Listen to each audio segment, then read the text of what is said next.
নমস্কার দর্শক বন্ধুরা, ফিটোম্যাট এর তরফ থেকে সবাইকে স্বাগত। আমি ডক্টর প্রদীপ গোস্বামী, ডিরেক্টর, ফিটোম্যাট ওয়েলনেস। আপনাদের সামনে আজকে বন্ধ্যাত্ব বিষয়ে কিছু তথ্য রাখব। বন্ধ্যাত্ব বা ইনফার্টিলিটি একটি মেডিকেল সমস্যা, বাট একটি গুরুত্বপূর্ণ সামাজিক সমস্যাও বটে। দেখা গেছে যে ভারতবর্ষের একটা সিগনিফিক্যান্ট সংখ্যায় মহিলারা এবং পুরুষরা এই সমস্যার জন্য ভোগে এবং ডাক্তারের কাছে তাদের যেতে হয়। মোটামুটি কেউ যখন বাচ্চা আনার কথা ভাবেন বা বাচ্চা আনার জন্য চেষ্টা করেন, 1 বছর বা ততোধিক সময় কারুর যদি বাচ্চা না আসে চেষ্টা করার পরে, তাহলে বাই ডেফিনেশন সেটাকে ইনফার্টিলিটি বা সাবফার্টিলিটি বলা হয়। বাট এই সময়টা কিছু কিছু ক্ষেত্রে অন্য রকমেরও হতে পারে। যেমন ধরুন, কারুর বয়স 35-এর বেশি, অথবা কারুর পিরিয়ড ইররেগুলার হচ্ছে, অথবা কারুর পিরিয়ডের সময় খুব পেটে ব্যথা হচ্ছে, তাহলে কিন্তু 1 বছরের আগেই বাচ্চা আনার জন্য কেউ যদি অসমর্থ হয় বা বাচ্চা না আসে একটা সার্টেন টাইমের পরে, তাদের আর্লি স্টেজেই ডাক্তারদের সঙ্গে কনসাল্ট করতে হবে। এবার একটা প্রেগন্যান্সি আসার জন্য ব্রডলি স্পিকিং 3টে জিনিস লাগে। সেটা কি না, জরায়ু বা ইউট্রাস, যেটা একটি হলোপিয়ের মানে একটা উল্টোনো নাশপাতি যার ভেতরটা ফাঁপা, তার দুটো সাইডে দুটো ফ্যালোপিয়ান টিউব বা পাইপের মতন জিনিস থাকে, যার এন্ডগুলো হাতের আঙুলের মতন দেখতে হয়। আর ওভারি বলে বা ডিম্বাশয় বলে ইউটেরাসের দুপাশে দুটো অর্গান থাকে, যাদের মধ্যে ডিম তৈরি হয় এবং ডিম নিঃসরণ বা রিলিজ হয়। থার্ড যে ফ্যাক্টরটা গুরুত্বপূর্ণ সেটা হচ্ছে বীর্য বা স্পাম অর মেল ফ্যাক্টর। এই সবকটা জিনিসই যদি কোনো কাপলের ঠিক থাকে এবং কেউ যদি রেগুলার ইন্টারকোর্স বা মেলামেশা করেন, 1 বছরের মধ্যে শতকরা 85% ক্ষেত্রেই প্রেগন্যান্সি আসা সম্ভব হয়।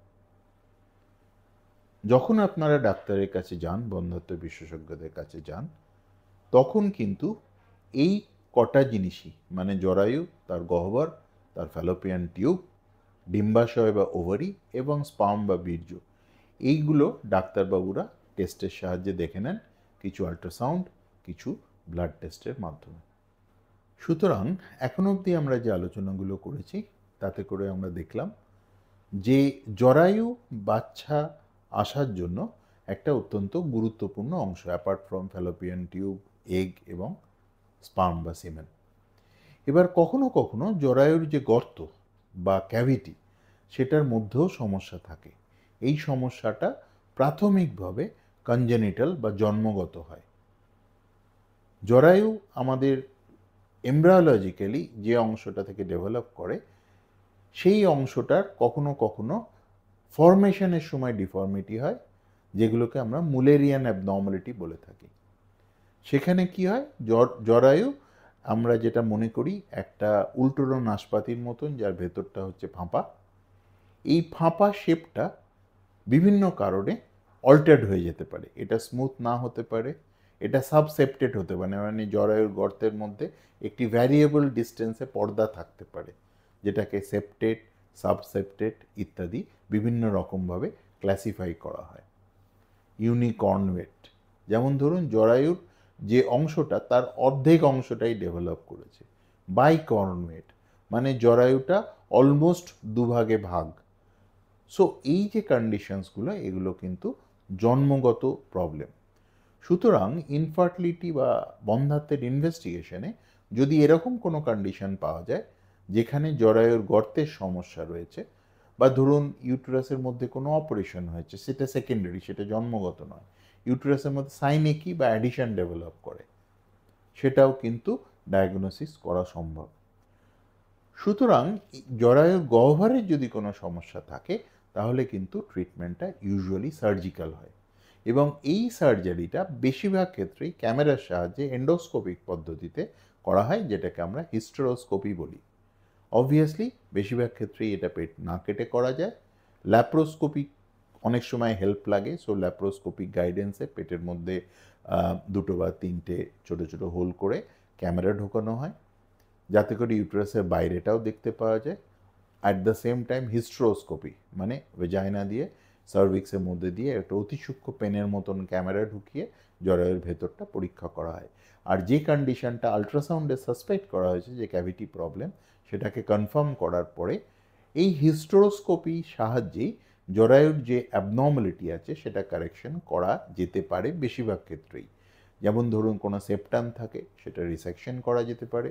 ইউনিকর্নুয়েট ইউটেরাস ছাড়া যে ধরুন বাইকর্নুয়েট ইউটেরাস রয়েছে বা সাবসেপ্টেড ইউটেরাস রয়েছে, সেগুলোকেও কিন্তু হিস্টেরোস্কোপিক সার্জারির মাধ্যমে কারেক্ট করে দেওয়া হয় এবং বেশিরভাগ ক্ষেত্রেই সাফল্য পাওয়া যায়। যদিও এই ধরনের অপারেশনের পরে কিছুটা সময় লাগে জরায়ুটা আবার সঠিকভাবে নর্মাল কন্ডিশনে আসতে। এই সময়ের মধ্যে বিশেষ কিছু ওষুধের সাহায্যে যাতে পিরিয়ডটা ঠিকঠাক হয় তার বন্দোবস্ত করা হয় এবং অ্যাটলিস্ট 3-4 মাস পরে আলট্রাসাউন্ডের মাধ্যমে যে ক্যাভিটির রিকনস্ট্রাকশন করা হলো সেটাকে পরীক্ষা করা হয় এবং যদি দেখা যায় যে অপারেশন সাকসেসফুল হয়েছে, মানে ক্যাভিটি শেপ আলট্রাসাউন্ডে আবার নর্মাল হয়ে গেছে, সেক্ষেত্রে কিন্তু আফটার 6 মান্থস 7 মান্থস যে কোনো পদ্ধতিতেই হোক, আর্টিফিশিয়াল অথবা নর্মাল পদ্ধতিতে বাচ্চা আনার চেষ্টা শুরু করা হয়। সুতরাং কারুর যদি ক্যাভিটি বা ইউটেরাসের গহ্বরের কোনো সমস্যা পাওয়া যায়, সেক্ষেত্রে কিন্তু ঘাবড়ানোর বা ভয় পাওয়ার কিছু নেই। বেশিরভাগ ক্ষেত্রেই সঠিক ট্রিটমেন্টের মাধ্যমে এই ধরনের সমস্যা কিওর করা সম্ভব হয় এবং বাচ্চা আনাও ইভেনচুয়ালি সম্ভব হয়। ধন্যবাদ।